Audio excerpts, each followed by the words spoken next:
अच्छा, अभी आपकी बहुत सारी वीडियोस मैंने देखी about autistic kids. You say vaccination, आपने बहुत सारी वीडियोस में ये कहा कि vaccine is also playing a major Vaccine, part role. vaccine has played the major role, is playing the major role.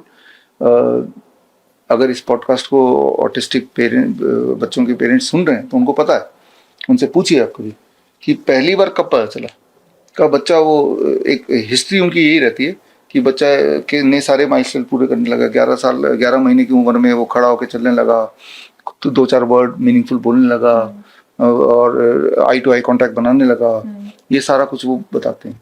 लेकिन जब वैक्सीन लगा, खासतौर MMR वैक्सीन लगा, उसके बाद उसकी हेल्थ, उसके जो आई कांटेक्ट खत्म हो गए, साइलेंट हो गया, वो रिस्पॉन्ड नहीं करता है, अजीबोगरीब बिहेव करता है, खाने पीने का रूटीन उसका खत्म हो गया, तो तब हम डॉक्टर पर ले गए, तब हमें डायग्नोस हुआ। So this is repeatedly the history. आप किसी भी रैंडम पेरेंट्स से पूछेंगे ऑफ दीज किड्स तो उनका जवाब लगभग ऐसे ही आएगा, या फिर आएगा कि हाँ बच्चे को अचानक बुखार आया था, फिर पैरासिटामोल दिया, बुखार तो उतर गया लेकिन बिहेवियर चेंज हो गया।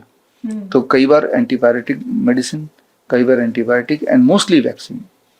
तो ये तीनों ये कटघरे में है इसके। और इस जो ये बता रहा हूँ, it is not my observation only, not the parents observation, it is proven in science itself.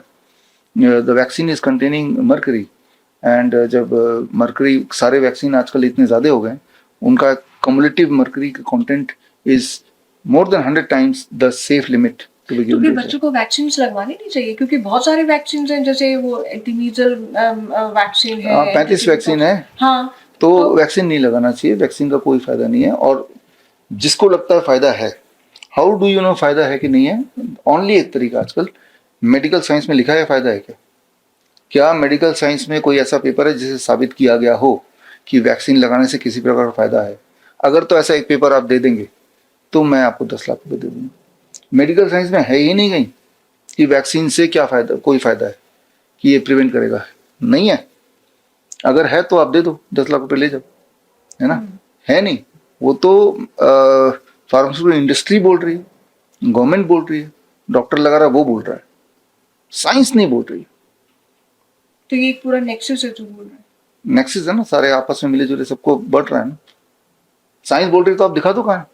मैं तो बोल रहा हूँ दिखाओ, राइट? जो पेरेंट्स ने लगवाया अपने बच्चे को, डॉक्टर बोले, वो डॉक्टर पर जाके बोले कि आपने जो वैक्सीन लगाया इसका फायदा है, कहीं दिखा दो आप। ये तो उनका हक बनता है ना, क्योंकि डैमेज तो उनके बच्चों को हुआ है, बोलेगा नहीं कोई, राइट? तो ये मानसिकता पेरेंट्स की है, ये मानसिकता आम लोगों की है, तभी ये चल रहा है ना।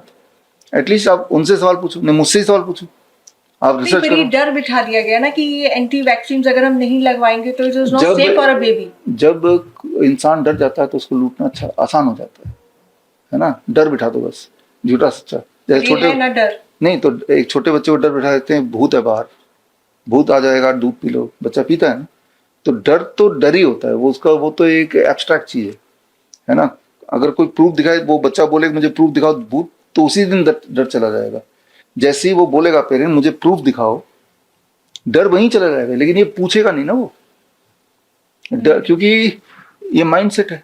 बड़ी से बड़ी बीमारी का आसान से आसान इलाज घर बैठे ही हो सकता है। अधिक जानकारी के लिए कांटेक्ट करें nearest doctor BRC clinic @home।